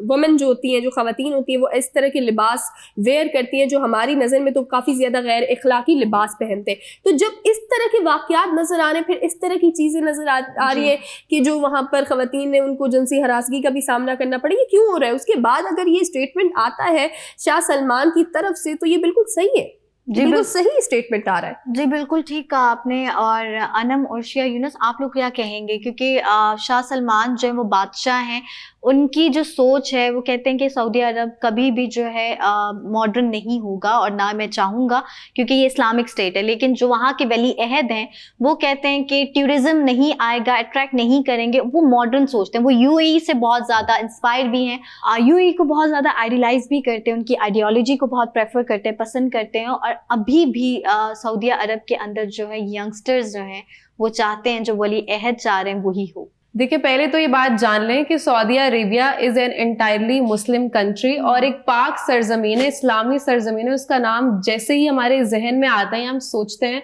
तो वो जो पूरा कंट्री भी डिजाइन हुआ है बेसिकली वो इस्लामी शराइत और कवानीन पर बना हुआ है। सारे लॉज शरीयत के मुताबिक ही मद्देनजर रख के बनाए गए हैं। लेकिन आप सही बोल रही हैं, जनरेशन गैप है, सोच में फर्क है। वो थोड़े लिबरल सोच के मालिक हैं, लेकिन इस तरह की चीजें जो हो रही हैं ये वहाँ का डेकोरम तो खराब कर ही रही हैं। लेकिन जो आगे आने वाली नस्ल है, ऑब्वियसली आगे आने वाली यूथ है, वो ये सब देख रही है। हम देख रहे हैं गालिबन आजकल वहाँ पे कॉन्सर्ट्स हो रहे हैं। आपने डांस का जिक्र किया, तो ये चीजें पहले नहीं थी। और टूरिज्म को बढ़ाने के लिए फहाशी का सहारा लेना मेरी नजर में बहुत ही नाजायज और गैर मामूली ऑप्शन है। There are so many other ways. वैसे सऊदी अरेबिया में इतनी खूबसूरत जगह हैं, बहुत खूबसूरत तफरीही मकामात भी हैं। आप माशाल्लाह से हज के लिए जाते हैं, उम्रा के लिए जाते हैं, वैसे वो इतना एंटीक है, उस दौर का है, पुरानी हमारी हिस्ट्री की इतनी ब्यूटीफुल प्लेसेस हैं। तो मेरी नजर में मैं समझती हूँ ये एक बहुत ही गलत हरकत है और इस चीज को नहीं प्रमोट करना चाहिए। लेकिन अब अनफॉर्चुनेटली हो रहा है और बहुत अफसोस का मकाम है। एक और पॉइंट जो है वो मेरे जहन में आ रहा है, मैं आप लोगों के साथ डिस्कस करना चाहूंगी कि सऊदी अरेबिया की अगर बात की जाए तो वो बहुत ही मुकद्दस जगह है, उसको पामाल करना तो सोच भी नहीं सकते। वहां पर तो हुआ है, जैसे कि आपको पता है कि जाजान सूबा जो है वो सऊदी अरेबिया का मेन सूबा है, और वहां पर मेन रोड पर डांस हुआ और टीवी चैनल्स वालों ने भी कवरेज दी। और मतलब वही बात है कि आप लोग खुद प्रमोट कर रहे हैं इस चीज को। जी बिल्कुल। देखें, इशू यहाँ पे विजन की वॉर है between a father and his son. Father जो है वो थोड़े से कंजर्वेटिव माइंड कह सकते हैं हम, और जो बेटे हैं वो बड़े लिबरल हैं। फॉर एग्जांपल, अगर 2030 में ऑयल खत्म हो रहा है from Saudi Arabia, that doesn't mean कि वो अड्डे खोलने आ जाओ भाई डांस करो रोडों पे। और भी चीजें आप अपना रेवेन्यू जनरेट कर सकते हैं टूरिज्म से। जरूरी नहीं कि सिर्फ अड्डों से ही हो, डांस क्लब से हो, फैशन से हो, म्यूजिक से हो। You can also do it from technology. आप एनवायरमेंट्स बना सकते हैं। बुर्जुल खलीफा है ना, लोग देखने जाते हैं ना कि भाई दुनिया की सबसे बड़ी बिल्डिंग एब्सोल्युटली यहाँ पे भी बन रही थी। व्हाट आई हर्ड कि सबसे बड़ा, पूरी दुनिया का सबसे बड़ा बनेगा। I don't know the name. तो सही है, ठीक है, if you want to do that up to them। लेकिन as a Pakistani, as a Muslim, we feel bad. Mecca Medina है वहां पे, दैट इज द रीजन हमारे रिलीजियस इमोशन सेंटिमेंट्स उधर जुड़े हुए हैं। तो कुछ भी वहां पे होता है ऐसी चीज तो हमें बुरा लगता है। वी फील के it shouldn't happen. But having said that, as I told you कि और भी तरीके हैं इनकम जनरेट करने के। सिर्फ ये नहीं है कि you need to open clubs, open dance bars, open dance practices, music, technology है, यूज इट। वहां पे बुर्जुल खलीफा है, तो वहां पे जैसे इतनी बड़ी बिल्डिंग है तो यहाँ पे भी बिल्डिंग्स बन सकती है सऊदी अरब में, तो इट्स अप टू देम कि वो कुछ भी डिसाइड करें, बट आई रिक्वेस्ट कि बाप बेटे में लड़ाई अच्छी नहीं लगती, तो पापा को मनाओ या पापा जाके बेटे को मनाओ, ये नहीं करें आप प्लीज। एग्जैक्टली राइट, वो जगह बहुत ही नोबल एंड होली रिलीजियस है, वहां पे नहीं कर सकते, वहां ऐसी चीजों की कोई गुंजाइश नहीं है। चाहते हैं ब्रेक की तरफ, मिलते हैं आपसे एक ब्रेक के बाद, हमारे साथ रहिएगा। वेलकम बैक नाज़रीन, एक बार फिर आपको वेलकम करते हैं अपने प्रोग्राम गपशप में। और ये वाला जो टाइम होता है फाइनली मुझे बड़ा पसंद है, हम सब बहुत ज्यादा एक्साइटेड होते हैं क्योंकि इसमें आपके वॉइस नोट सुनने का वक्त होता है। तो आज देखते हैं कौन कहाँ से है, लेकिन इससे पहले मैं आपको बताऊं कि आपके वॉइस नोट भी जो है वो हमारे प्रोग्राम का हिस्सा बन सकते हैं। इसके लिए आपने कुछ नहीं करना, दिए गए नंबर पर आपने सिर्फ और सिर्फ जो है वो वॉइस नोट सेंड करना है। यूट्यूब पर जाएं, कॉमेंट करें क्योंकि आपके कॉमेंट्स हम पढ़ते हैं। अब चलते हैं अपने वॉइस नोट की तरफ कि कौन कहां से है। अस्सलाम वालेकुम, मेरा नाम काशिफ अब्बासी है और मेरा ताल्लुक कराची से है। मैं आप सबको बताना ही चाहता हूं कि आप ये शो काफ़ी अच्छा कर रहे हैं और मैं चाहता हूं कि शो में बड़ी इनोवेटिव बातें तो होती रहती हैं, बट डोमेस्टिक लेवल पे कुछ चीज़ें हैं जो मैं चाहता हूं आप उस पर भी बात करें। वैसे तो आप हर लेवल कवर करते हैं, हर जॉनर आप जो है वो कवर करते हैं, तो मेरी आपसे गुजारिश ये है कि ये जो आपने देखा होगा कि जॉइंट फैमिली सिस्टम और ये सेपरेट फैमिली सिस्टम जो है ना, काफ़ी पहले जो है ना लोग काफ़ी जॉइंट फैमिली में रहते थे, लेकिन अब जो है वो मुझे नहीं पता ये क्या डिजीज़ है, क्या मसला है कि अब जो है ना लोग आहिस्ता आहिस्ता वो सेपरेट रहना ज़्यादा पसंद कर रहे हैं। तो आप लोगों की नज़र में क्या राय है आप लोगों की कि जॉइंट फैमिली सिस्टम अच्छा है था या जो सेपरेट रहना वो ज़्यादा बेनिफिट है? तो प्लीज़ उस पर अपनी राय दीजिएगा। अपना बहुत सारा ख्याल रखिएगा। अल्लाह हाफिज़। माशाल्लाह, बहुत अच्छा जो है वो उन्होंने टॉपिक बताया है हमें कि इसके ऊपर हम बात कर सकते हैं और इसके ऊपर डिबेट भी कर सकते हैं स्पेसिफिकली। क्योंकि ये ऐसा मुद्दा है कि हर दूसरे घर में ये चीज़ पाई जाती है कि जी बहू के साथ जो है वो सास की नहीं बन रही, या देवर जेठानी की, या इस तरह की चीज़ें जो है वो फैमिली जो है वो फेस कर रही होती है। और जैसे कि भाई भाई अगर साथ में रहते हैं, अगर भाभियाँ साथ में रहती हैं, तो मुझे ऐसा लगता है, मैं अपने 2 पॉइंट ऑफ व्यू दूंगी, आप लोग उसमें एग्री और डिसएग्री भी कर सकते हैं। I disagree. आप तो हमेशा करते हैं इसमें कोई नई बात ये भी नहीं मुझे लगता है हमारी फैमिली के कोई देवर ही है। सही कह रहे हो आप जैसे कि लेट सपोज आप एक साथ रहते हैं, माँ बाप भी साथ में, भाई भी, बहनें भी, मतलब सब साथ में रह रहे हैं, तो वो एक स्ट्रेंथ होती है, आपको मजबूती, आप किसी के साथ फाइट कर सकते हो, आपको कोई तोड़ नहीं सकता, आपकी हर बीमारी में आप एक दूसरे का साथ दे सकते हैं, एक दूसरे के हमदर्द बन सकते हैं। अगर वो आप पॉलिटिक्स ना खेलें तो स्वीट पॉलिटिक्स भी होती हैं जो घरों में ही स्टार्ट हो जाती हैं और उसके बाद जो है वो सब फेस कर रहे होते हैं। अच्छा, यहाँ तक लोग चले जाते हैं, जादू टूने तक चले जाते हैं कि जी मेरी चीज जो है वो आगे निकल जाए और मेरी वैल्यू आगे बढ़ जाए, खानदान में हो जाए, या वैसे ओवरऑल भी होती है कि लोग जो है ना अपने आप को मनवाने के लिए जो है वो उस हद तक पहुंच जाते हैं और वो वही बात है कि वो अल्लाह ताला से भी दूर हो जाते हैं, वो आखिरत भी अपनी खराब कर बैठते हैं इस चक्कर में। अगर दूसरे पॉइंट ऑफ व्यू से देखा जाए तो फैमिली में लड़ाई झगड़े तो होते हैं, बट हरासमेंट भी होती है बेटियों के साथ, और वो पॉइंट ऑफ व्यू से मैं कहूंगी कि आप अगर अलहदा होना चाहते हैं मगर बहुत स्वीटली एक दूसरे के साथ बने रहें। ऐसा नहीं है कि अगर आपने अलहदा हो गए तो आपने अपने माँ बाप को खर्चा नहीं देना या अपने माँ बाप को सपोर्ट नहीं करना। What do you prefer, single life or joint family?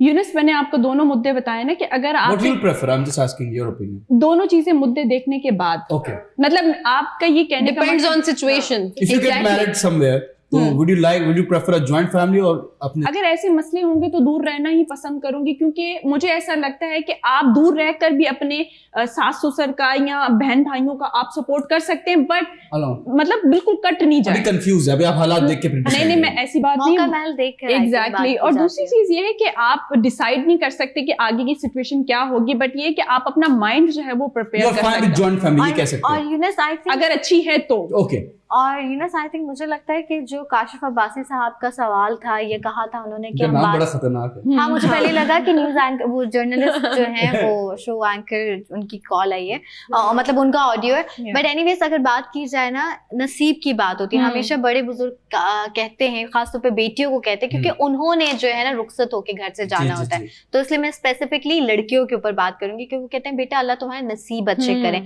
देखिए आगे जाकर आपको अच्छी सांस मिलती है, कोई अच्छा ससुर मिलता है या अच्छा हस्बैंड मिलता है या अच्छी, क्योंकि मैं अगेन ये कहूंगी कि अलग हो जाए, अलग होने का चांस नहीं है, क्योंकि आपकी शादी एक इंसान से नहीं, उसकी पूरी फैमिली के साथ आपका ताल्लुक बनता है। तो आपको पूरी फैमिली को साथ लेकर चलना होता है, इसी से आपकी तरबियत के बारे में, आपकी परवरिश के बारे में पता चलता है, सवाल नहीं। लेकिन अगेन अगर आप मजबूर हो रहे हैं, आप जैसे हरासा हो रहे हैं या आप किसी ऐसी चीज से कि आपके अपने रिश्ते पे बात आ जाए कि हस्बैंड घर आए हैं थके तो सासू माँ ने या फिर आपकी जो है देवरानी ने या नंद ने पहले आपकी कंप्लेंट्स की लिस्ट देनी है उनके हाथ में, तो इससे उनका भी सुकून बर्बाद होगा, घर का भी सुकून बर्बाद होगा। तो समझदारी के साथ, इज्जत के साथ आप चाहें तो 2 गलियां ही छोड़ के बट अलग रहना, ये अलग प्रायोरिटी है जी। So I have a mix feelings on this topic, क्योंकि आजकल के जो रिश्ते हैं अगर आप उनमें सच हकीकत रखें तो वो थोड़ा सा ऑफेंड हो जाते हैं, बट अगर आप उन्हें स्वीट लिटिल लाइज बना के या फेक तरीके से पेश करें, हिपोक्रेसी थोड़ी सी रखते हैं, तो समहाउ वो चीजें टैकल हो जाती हैं बड़ी स्मूथली और आसानी से। with your in-laws, with every family member। अच्छा, शादी के बाद भी आपने तो सुना होगा एक चुप 100 सुख। तो अगर आप हस्बैंड के साथ भी रह रहे हैं या अगर आप अपनी जॉइंट फैमिली में भी रह रहे हैं, तो जिंदगी में ऐसे बहुत सारे उतार चढ़ाव आते हैं कि जहां आपको जबर करना पड़ता है, आपको नहीं बोलना चाहिए। अगर आप अकेले भी रह जाते हैं एंड यू थिंक कि this is end of the problem, no, आपको वहां पे बहुत सारे फर्दर प्रॉब्लम्स आते रहेंगे। वो आप पे डिपेंड करता है कि आप अपनी सारी चीजों को मैनेज कैसे करते हैं। लेकिन जॉइंट जो आपका बेसिकली मुद्दा था कि सिंगल वाला, जॉइंट वाला, हाँ, ये सिंगल रहने वाली एक मुहलिक बीमारी है जो बड़ी तेजी से बढ़ती जा रही है आजकल की यूथ में, जनरेशन में। ये ठीक है, लेकिन जो पर्क्स थे ना साथ रहने के, जो पुराने जमाने में आपकी ग्रैंड माज आपको बिठाती थी, सिखाती थी, वो जो तरबियत है, वो एक बड़ा जिंदगी का मेजर मिसिंग है पार्ट, जो अब हमें नहीं मिलता और आगे आने वाले वक्तों में तो बिल्कुल ही नहीं मिलेगा। सो मैं दोनों के हक में हूँ। आपको जो अच्छा लगता है आपने वही करना है, जो आपको लगता है कि आपकी बेटरमेंट में काम आ रहा है, डू दैट, जाती सुकून के लिए। देखिए, मैं आपको एक चीज बताऊं, आपका बहुत अच्छा सवाल है। बेसिकली ये पॉइंट आपने बहुत अच्छा लाया। बहुत कम लोग होते हैं जो इस पर बात करते हैं। ये हमारे माशरे की तल्ख हकीकत है, जो अब लोगों को लगता है कि हम अगर फैमिली से दूर, तन्हा, अकेले रहेंगे तो बहुत ज्यादा मॉडर्न लगेंगे। ऐसा नहीं होता। इंसान की जिंदगी के अंदर कमी हमेशा होती है। जब तक आपके सर पर बुजुर्गों का हाथ ना हो, तब तक मैं कहती हूँ फैमिली कभी भी आबाद नहीं रहती है। इसमें बहुत बड़ी जिम्मेदारी है। आजकल की जो जनरेशन है, जो लड़कियां हैं खास तौर पर, उनको ऐसा लगता है कि वो अकेले रहे, हम टेंशनों से दूर रहेंगे, प्लीज ये ननन जो होती है उनकी टेंशन ना हो, मेरी सासू माँ की टेंशन ना हो। जब ये सारी चीजें आती हैं, मुझे ये बताएं, आपकी खुद के घर में भी माँ है, तो अगर आप अपनी सासू माँ को अपनी माँ तस्लीम करें तो मेरे ख्याल से वो आपको डांटेंगी ना जब, तो भी आपको बुरा नहीं लगेगा, क्योंकि आप एक माँ के घर से निकलकर दूसरी माँ के घर में जा रही है। आपने नहीं खाया लित्तर बचपन में, अभी भी खा रहे होते हैं माँ के हाथ से लित्तर, तो हम खा रहे होते हैं। तो इसके बाद जी कुछ ऐसी लड़कियां आ जाती है जो कहती है कि नहीं, हमें तो अलग रहता है, क्यों हमें तो अलग रहना है, क्योंकि हमारी सासू माँ जो है वो हमें बहुत कुछ कहती है, वो बहुत सारी चीजें नेगेटिविटी फैला रही है। इसमें क्या करना है आपको कि अगर सामने वाला कितना ही नेगेटिव हो, कोशिश करें कि उसको पॉजिटिविटी से जवाब दे, उसको मुतासिर करें, अपने अच्छे इखलाक से उसको मुतासिर करें। फिर भी नहीं मान रहा, हर चीज ट्राई कर ली, अलग हो जाओ। यहाँ लेते एक छोटा सा ब्रेक, आप हमारे साथ रहे। Welcome back. ब्रेक से पहले हमने वॉइस नोट सुना। वॉइस नोट काशिफ साहब का था। काशिफ साहब ने पूछा हमसे इनफैक्ट कि ज्वाइंट फैमिली अच्छी है, कभी आप शादी कर, प्रायोरिटी किसको देनी चाहिए, ज्वाइंट फैमिली को या एक सिंगल लाइफ जो आप हस्बैंड वाइफ अलग हो जाते हैं, क्या बेहतर है और ऐसा क्यों हो रहा है आजकल के लोग सिंगल फैमिलीज में ये सिंगल अपने स्पाउस के साथ मूव कर रहे हैं किसी और घर में। माशाल्लाह आप सब ने बहुत अच्छा जवाब दिया। बट आई वुड से कि ज्वाइंट फैमिली का सबसे बड़ा जो इश्यू है वो ये है कि मर्द जब शाम को घर आता है ऑफिस से, तो जो उसकी अम्मी है, जो लड़की की सास हुई, सास कहती है कि कुकर से चने किसने निकाल दिए और खाली कुकर गैस पे चढ़ा दिया। तो ये सबसे बड़ा मसला ये होता है। ठीक है, ज्वाइंट फैमिली क्या है, मैं बताऊं शादी क्या है, शादी कॉम्प्रोमाइज है। और अगर आप ज्वाइंट फैमिली में जा रहे हैं तो आपका कॉम्प्रोमाइज का एक लेवल और जाएगा, एक लेवल भी नहीं जाएगा, 10 टाइम ज्यादा जाएगा। बिकॉज वहां पे बैठे हुए देवर, वहां पे बैठी हुई नंद, वहां पे बैठे हुए ससुर जी, वहां पे बैठी हुई सास जी। और कहीं ना कहीं इस चीज को आप एक्सेप्ट करें ना करें, बट इट्स अ रियलिटी कि औरत की दुश्मन है। वही औरत अपनी बेटी के लिए सोचती है कि वो एक अच्छे घर में जाए, काम ना करे, और लेकिन जब उसी के घर में कोई बहू आती है वो कहती है ये काम करे, नौकरानी की तरह काम करे। तो ये एक बहुत बड़ा मसला है। True, it is. बड़े बुजुर्ग कहते रहे हैं, कायनात ने भी सुना है कि जब शादी होती थी तो वो कहते थे अपनी बेटे को कि जाएं आपका नसीब अच्छा कर। उस टाइम पे ज्वाइंट फैमिलीज ही होती थी। I don't know, as far कोई one in a blue moon case होगा कि अलग फैमिली जा रही है, हस्बैंड वाइफ अलग शिफ्ट हो रहे हैं। जी देखिए मैं आपको एक सिंपल सी बात बता दूं, मैं इस टोन पे क्यों बात कर रहा हूँ, इस डीप वॉइस में क्यों कर रहा हूँ, बिकॉज शायद लोगों को मेरी ऊंची आवाज समझ नहीं आती, उनको समझ नहीं आता आवाम को कि जब मैं चीख चीख के बोलता हूँ, उनको लगता है मैं भी एक सियासतदान हूँ, चीखूंगा तो ये समझेंगे, लेकिन नहीं समझ रहे। अब मुझे उनको ऐसे समझाना पड़ रहा है कि देखें, अगर आप शादी करना चाहते हैं तो आप कॉम्प्रोमाइज करना सीख लें। तो अपनी बड़े क्वालिटी बुजुर्गों ने क्या कहा उसको तो बताया किचन आपने। से बता चुका कि आपके अलग। बेटे की शादी हो, आपके लड़के की शादी हो, तो आप फौरन उसका किचन अलग कर दें। किचन अलग, ये नहीं कि अलग उसको किचन बना के दे दें, किचन का मतलब कि खाना दाल रोटी जो है वो एक अलग पोर्शन हो, क्योंकि सबसे बड़ा मसला जो होता है वो किचन का ही होता है। If you know, I don't no कि यू नो दैट और नॉट, बिकॉज एक लड़की है ना, वो सास के किचन में जाएगी, देखिए किचन में जिसकी You are saying kitchen is the only reason जहाँ से लड़ाइयाँ जनरेट होती हैं। एग्जैक्टली, दो बर्तन जहाँ होते हैं वो टकराएंगे आपस में। नहीं खुद ब खुद तो नहीं टकराएंगे, कोई जैसे कि उठाया शौहर को लगा दिया, नहीं, और भी बहुत सी वजूहात होती नहीं आई टेल यू ना, देखिए बेसिक रीजन ही क्या है। आप एक चीज समझे, ड्राइंग रूम में शायद आपके फादर की हुकूमत हो कि कौन सा चैनल चल रहा है, कौन सा न्यूज चैनल चल रहा है, ठीक है। किचन में आपकी वालदा की हुकूमत है, तब कोई और लड़की किसी और घर से बहू बन के आती है और वो तब किचन में कुछ बनाती है तो सास बर्दाश्त नहीं कर पाती। यूनस वही दैट इज द रीजन। और यूनस एक रीजन ये भी हो सकता है क्योंकि सबको पता है कि अगर आपने अपने शौहर के दिल में जगह बनाना है तो मतलब उसको अच्छा खाना खिलाने होंगे आपको ना, टेस्ट। तो मे भी ये हो सकता है कि सासू माँ नहीं चाहती हो कि मेरा बेटा इतनी जल्दी कंट्रोल में आ जाए मेरी बहू के, तो अच्छा खाना नहीं बनाना माँ भी ठीक है अपनी जगह। The path to a man heart is through his stomach. And और नहीं, एक बस एक बात बताऊं, फिर आप जरूर अपना एक छोटा सा इनपुट डालेगा। मैं बस ये कह दूं कि जो औरतें हैं, जो माँ है, वो भी सही है।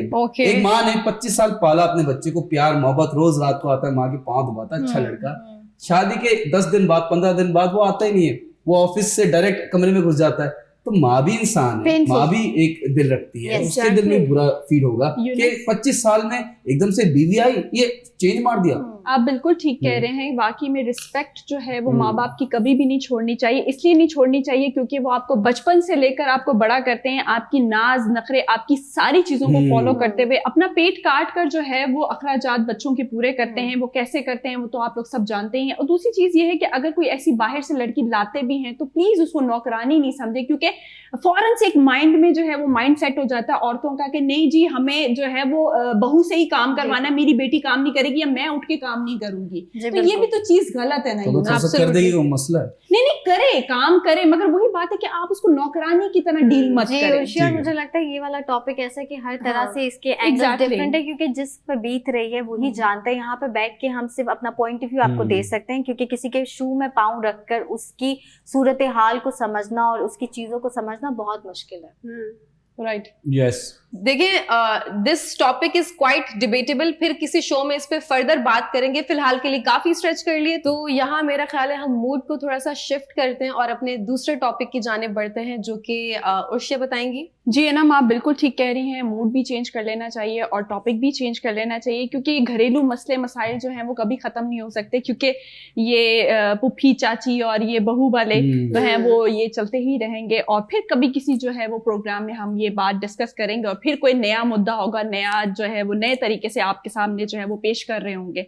अच्छा, मैं बात करूंगी मरी के हवाले से। आप लोगों को पता है कि कितना सारी चीजों को फेस किया। वो रात जो है वो कितनी खौफनाक बन गई थी वहां पर। जैसे हम सोचते ही है ना कि छुट्टियां आ रही हैं, चलें जी हम लोग घूमने के लिए जाते हैं, सफर करने के लिए जाते हैं। मैं अपनी बात करूं तो जब भी मैं इस्लामाबाद जाती हूँ तो मेरा स्पेसिफिकली वहां पर होता है कि नहीं जी मुझे वहां जाना है, घूमना फिरना है। तो वहां पे आपको पीस भी मिलता है, सुकून भी मिलता है जब आप हाइट्स पर जाते हैं, या पहाड़ों की तरफ, आप चोटियों की तरफ जब आप जाते हैं, वादियों की तरफ। एग्जैक्टली, तो वो आपको मेंटली तौर पे जो है, फिजिकली तौर पे आपको पीस मिल रहा होता है। बट वही बात है कि ये चीज जो है वो पीस था वो बर्बादी की तरफ जो है वो बदल गया था। और वहां के लोगों ने जिस तरीके से हमारे जो सफरी लोग थे उनके साथ कैसे ज्यादतियां की और किस तरीके से उन लोगों को ट्रीट किया, वो मैं आप लोगों को बताऊंगी। फिर मैं आप लोगों की जरूर इनपुट भी लूंगी, क्योंकि मुझे लगता है कि इस पे सब बात करना चाहते हैं। ये बहुत बड़ा अलमिया है कि बात होती है मगर उसको छुपाने की कोशिश करते हैं। बट यहाँ के लोगों ने जो है वो कोई बात नहीं छुपाई, हर एक एक पल की, हर एक एक सेकंड की जो है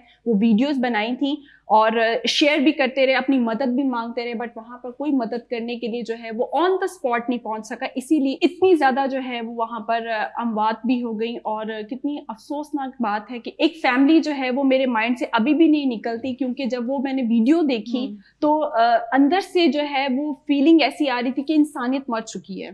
तो मैं इंसानियत के नाते जो है वो मैं बात करूंगी कि वहाँ के लोगों ने कैसे लोगों के साथ ज्यादतियां की। आप लोगों को पता होगा कि वहाँ के होटल्स के रूम के जो रेंट थे वो कितने बड़े हुए थे कि जैसे कि 40,000 25,000, और ये वही बात है कि आपने एहसास नाम की चीज जो है वो खत्म कर दी थी। वहाँ के जो रेट्स थे आप लोगों को पता ही है कि 7वें आसमां की चोटियों को जो है वो छू कर आ रहे थे। इंसानियत की तो आपने चीज देख ही ली थी कि वहां पर दम तोड़ रही थी, बट कोई हेल्प करने के लिए वहां पर कोई भी नहीं था, और सब ने कहा कि नहीं जी हमने हेल्प किया, हमने प्रोटेक्ट किया। वो ऐसे किया आप लोगों ने। जो वहां की चीजें थी, जो जरूरियात थी लोगों की, वो आप लोगों ने इतनी हाई रेट पे रख दी थी जो कि बेचारे वहां पर वही बात है अफोर्ड ही नहीं कर पा रहे थे।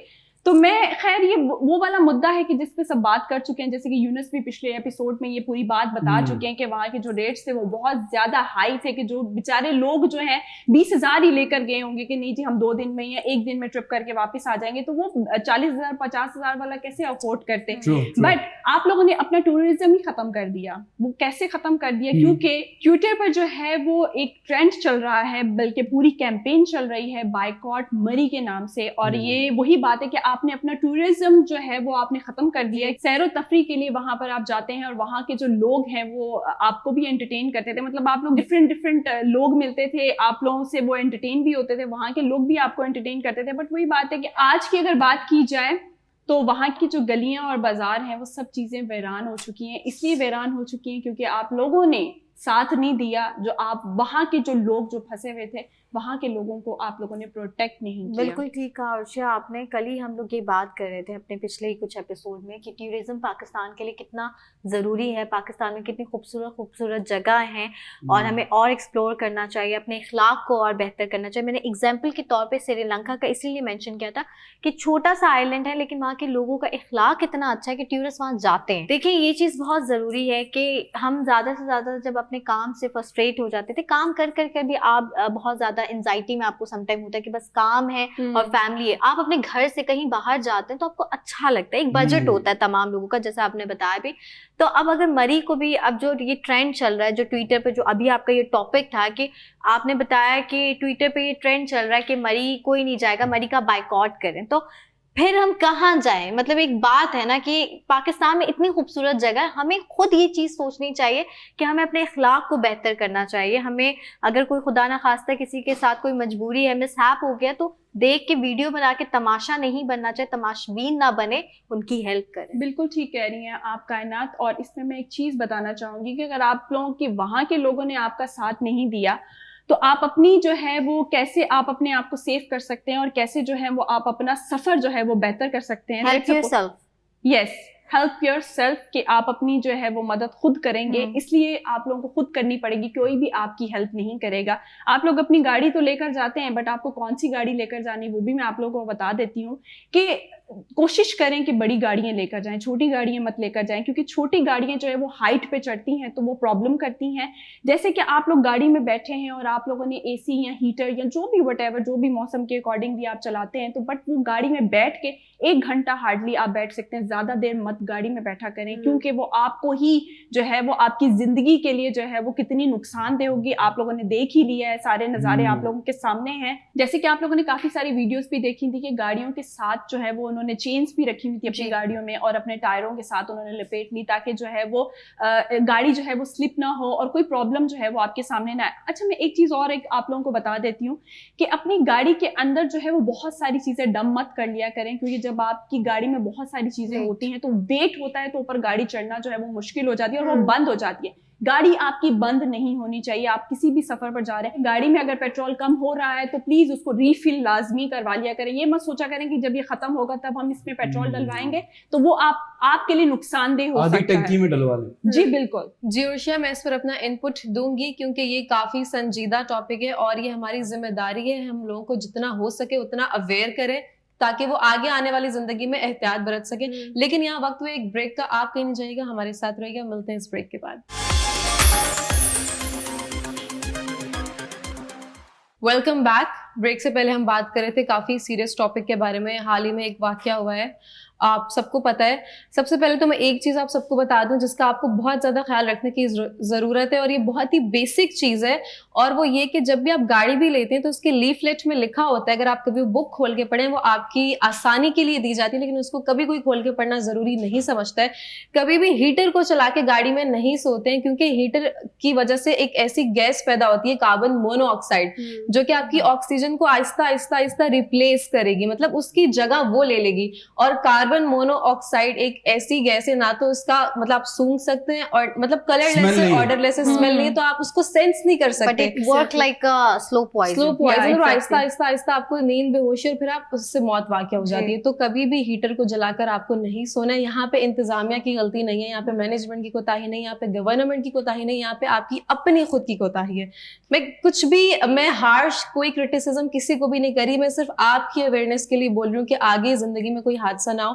कभी भी हीटर को चला के मत सोइएगा, कमरे में भी नहीं, गाड़ी में भी नहीं, ठीक है। मैं ओपन एरियाज की भी बात कर रही हूँ, ये सिर्फ गाड़ी के लिए नहीं है।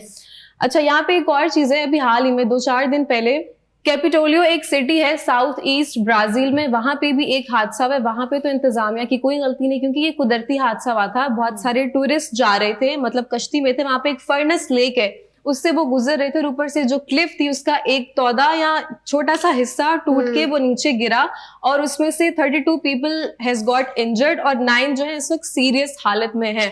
तो मैं ये कहना चाह रही हूँ कि हम बार बार कोई भी मुद्दा होते हैं हम उस पर बात करते हैं, तो सबसे पहले ऐसा नहीं है कि हमेशा सिर्फ इंतजामिया गलत होती है या गवर्नमेंट। देखिए, आपने जो बातें बोली है मरी की, वो जो चीजें गलत कर रहे हैं वो कर रहे हैं, वो गलत कर रहे हैं, उस पर मैं कुछ भी नहीं बोल रही। लेकिन जो चीज आप अपनी सेल्फ प्रिकॉशंस ले सकते हैं ना, कम से कम वो चीज आप लाजमी किया करें, क्योंकि हादसात एक ऐसी चीज है, आफतें नागहानी है, बता के नहीं आते, आ जाते हैं। तो जितना हो सके अपने हाथ से आप जितनी अपनी कर सकते हैं एहतियात उतनी क्या करें, बाकी तो अल्लाह पाक पे आप छोड़ दें। बिल्कुल अनम, आपने सही कहा कि हम कहीं ना कहीं हमें भी जो है वो एहतियात करना चाहिए, और बाकी तो अल्लाह मालिक होता है। लेकिन हुकूमत के बारे में मैं जब भी बात करती हूँ, लोग कहते हैं कि मैं हमेशा हुकूमत को तनकीद करती हूँ। देखें, हम टैक्स देते हैं, हमें सहूलियात नहीं मिलती, तो हम तनकीद तो करेंगे, ये हमारा हक है, तो हमें ये करने दिया करें। दूसरी चीज़ ये है कि ये चीज़ मतलब आंखों देखी चीज़ है। बहुत सारी ऐसी वीडियोस आई हैं जिसके बाद दिल जलता है इस चीज़ को देखते हुए कि किस तरह से मरी के जो रोड है उसके अंदर, मतलब वहाँ पर बर्फ़ जो है उसको निकाल कर, मतलब एक साइड से उठाकर रोडों पर डाल दी जाती है। रात के टाइम पर ये वारदात होती है, और वो बर्फ़ जो है वो पूरी उठाते हैं और वो रोडों पर फैला दी जाती है ताकि गाड़ी आए और यहाँ पर फंस जाए। अगर गाड़ी आती है, यहाँ पर फंस जाती है, तो उसको जो है वहाँ पर फिर कुछ लोग आएंगे दोबारा से, और वो आकर जो है वो आपको कहेंगे कि हम आपकी गाड़ी को निकालने में मदद करेंगे, लाएं 4000 रुपए हमारे हाथ में रखें, 5000 रुपए दें। इतनी बड़ी बात है कि मतलब किस हद तक लालच बढ़ चुकी है। इसीलिए तो सनत देखे ना, होटल भी सील्ड हो गए हैं, और वो 15 होटल अभी जो है उन्होंने सील किए हैं, तो आगे भी उनकी जो है वो तहकीकात चल रही हैं। वही बात है कि आप लोगों ने अपने घर खुद, अपने चूल्हे जो है वो खुद ही बंद कर दिए। लेकिन मैं यही कहूंगी कि होटल सील करना मतलब ठीक है, किसी की भी रोजी पर ये सारी चीजें जो है, पहले इकदाम कुछ चीजें अच्छी कर लें, क्योंकि जहाँ पे हम लोग तनकीद कर रहे हैं वहां पे बहुत सारे ऐसे रियल हीरोज भी थे। नथिया गली में ऐसे लोग थे जिन्होंने अपने घर भी खोला, और घर खोलने के अलावा कुछ होटल मालिकान थे जिन्होंने फ्री कर दिया, जो ऑलरेडी रह रहे थे उनके लिए भी फ्री कर दिया। लॉबीज तक जो है पूरी जो है फुल थी। तो ये सारी चीजें कि जहाँ पे हम इतनी सारी ऐसी बातें करें, तो हम चाहते हैं कि आवाम को कहीं इतनी मायूसी भी ना हो जाए। मरी या नथिया गली, वहां अभी भी बहुत रियल हीरोज हैं, super heroes. With great power comes great responsibility. With no power come greater responsibility. जब आपके पास पावर नहीं है, आपके पास पावर नहीं है, आप पावरफुल नहीं है, अगर तब आप कोई हीरोइक काम करते हैं, then you're a true hero. अब मेरे पास सुपर पावर है, मैं उड़ के मुक्का मार दूं, मुझ में क्या वो है? मेरे पास पावर नहीं है और फिर भी मैं करूं। ऐसे बहुत सारे लोग हैं जो फ्री में चाय पिला रहे थे, अपने खर्चे से, अपनी जेब से लोगों को चाय पिला रहे हैं, हेल्प कर रहे हैं, तो उन लोगों के लिए तालियां होनी चाहिए। ये बात तो है। तालियों में एनर्जी कम है, जान नहीं है, दिल से तालियां होनी चाहिए। सना, आप हमेशा तनकीद करती रहती हैं गवर्नमेंट पे, और अच्छी बात है तनकीद करना। आप कहती हैं हमारे टैक्सेस कहाँ हैं, कहाँ लग रहे हैं। मुझे कभी कभार लगता है कि आप फ्यूचर में इलेक्शन लड़ेंगे और शायद वजीर आजम सना कादिर हों, may be not, let's hope for the best. आपने बताया साउथ ईस्ट जो ब्राजीलियन साइड पे, वहाँ पे कौन सा कैपिटोलियो का पता तो ये जो है जहाँ पे हुआ, अल्लाह माफ करे, इंसिडेंट हुआ, वहाँ पे बहुत सारे injured, let's hope for the best. यहाँ पे मसला एक नेचुरल डिजास्टर की नहीं है, हम तो बात ही नहीं कर रहे नेचुरल डिजास्टर पे, जो बर्फ का तूफान आया हम उस पे तो बात ही नहीं कर रहे। Exactly. हम तो इधर बात कर रहे हैं कि उसके बाद क्या रिएक्शन आया है।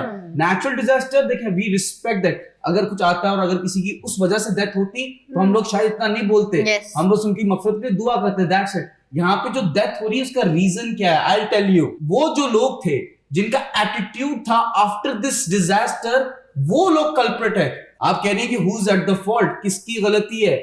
मेरी गलती क्या है कि अगर मैं घूमने जाता हूं मैं तो टैक्स देता हूं, हुकूमत की जिम्मेदारी है मुझे तहफ्फुज़ फराहम करने का। लेकिन कम से कम हीटर चला के तो ना नहीं, सोए ना। वो तो देखें, वो तो मिस्टेक्स हैं, वो तो हम खुद की गलतियां कर रहे हैं, वो जो हमारी छोटी है।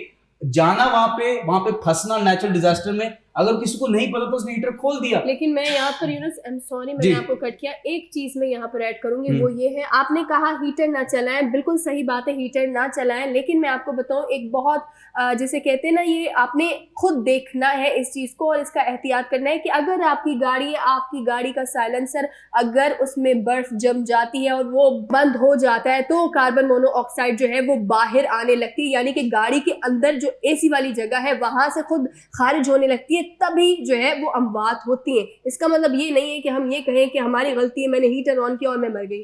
देखिए मैं वापस बताता हूँ, एक बंदा है वो हीटर ऑन ना करे, करें लेकिन चला के सोना नहीं है। Exactly, कुछ देर के लिए करें। ठीक है, एक बंदा है वो गाड़ी अंदर हीटर नहीं ऑन कर सकता 1 घंटे के बाद, बाहर तो माइनस में जा रहा है, वहां जाके खड़ा हो सकता है, होटल वाले के पास जाता है, बोलता 50,000 दे फिर अंदर जाने दूंगा, तो वो क्या करेगा? सबसे इंपॉर्टेंट चीज ये बैन कल्चर है। मैं इस चीज के हमेशा खिलाफ हूं और रहूंगा, मैं तंकीद करूंगा इस चीज के खिलाफ। देखिए जो बैन कल्चर है इसको खत्म होना चाहिए। बॉयकॉट मरी, वो अच्छे लोग भी थे वहां पे, उनका भी तो टूरिज्म पे इनकम थी, तो उनकी क्या गलती है? जो 15 होटल सील किए हैं ना, इनके साथ होना चाहिए। रमजानों में भी फ्रूट्स पे एक रेट लिस्ट होती है ना, आप अगर नेचुरल डिजास्टर आता है तो क्यों लोग पागल हो जाते हैं कि अब हमें कोई पकड़ने वाला नहीं है। तो ये जो फोर्सेज है जो 15 होटल सील किए हैं, सिर्फ सील नहीं करने, इनको एग्जाम्पल सेट करनी, क्योंकि मरी में पहले भी केसेस हुए हैं, हरासमेंट के केसेस हुए हैं, उन लोगों को बैन करना है, मरी को बैन नहीं करना है। आई जस्ट वांट टू से one last thing before I and my opinion कि wherever you go, either it's Murree, it's Nathia Gali, it's Sawat, anywhere in Pakistan, you are your own responsibility. अगर आपको लगता है कि government आके बचाएगी तो ठीक है, ये अच्छी गवर्नमेंट है, शायद बचा ले आपको, लेकिन आपने अपनी जिम्मेदारी पे जाना है। ये वो वाला वक्त ना आए जब कराची में एक माँ अपने बेटे को बाहर भेजती थी, उसको ये नहीं पता था कि बेटा वापस आएगा कि नहीं आएगा। ये आपके साथ ना हो तो इट्स बेटर कि आप अपनी रिस्पॉन्सिबिलिटी खुद लें, and that's the bottom line, and because stone cold said so. बिल्कुल ठीक कह रहे हैं आप यूनस के जो लोग वहाँ पर हेल्प भी कर रहे थे उन लोगों को जो है मतलब उनके दिल भी दुखे होंगे कि नहीं, मतलब हम लोगों ने तो कितनी हेल्प की है और कितना सपोर्ट किया है, बदले में हमें जो है वो तनकीद का सामना करना पड़ रहा है। काफ़ी लंबी डिबेट थी जो कि हम लोगों ने अभी की है और अल्लाह से यही दुआ करते हैं कि ये मज़ीद आगे चीज़ें ना चलें। हमारे प्रोग्राम का टाइम भी ख़त्म हो रहा है और जाते जाते आप लोगों को पता है कि कोई एक जो है वो पोइट्री आपकी खिदमत में पेश करता है, तो मेरे पास भी आज एक छोटी सी पोइट्री है जो मैं आप लोगों के साथ शेयर करना चाहूँगी, तो प्लीज़ मुलाइजा फरमाइएगा। जी। कोई नज़दीक आना चाहता है, कोई नज़दीक आना चाहता है, हमें अपना बनाना चाहता है, किसी की याद में आंसू रवा हैं, किसी की याद में आंसू रवा हैं, मगर दिल मुस्कुराना चाहता है। जो इस दुनिया में एक बार आ गया है, जो इस दुनिया में एक बार आ गया है, वो कब दुनिया से जाना चाहता है। मरा दिल लेके उसको क्या मिलेगा, मरा दिल लेके उसको क्या मिलेगा, वो क्यों दिल को चुराना चाहता है। क्या कहने। हाय मुझे वो बेतकल्लुफ आजमाए, मुझे वो बेतकल्लुफ आजमाए, जो मुझको आजमाना चाहता है। गजल मेरी ही सौदागर, वो मुझको तरन्नुम से सुनाना चाहता है। क्या कहने। सो उम्मीद करती हूँ ये शायरी आप लोगों को बहुत अच्छी लगी होगी और हमारे प्रोग्राम का टाइम भी ख़त्म हो गया है। दीजिए हम सबको इजाज़त, अपना बहुत सारा ख्याल रखिएगा। अल्लाह हाफ़िज़।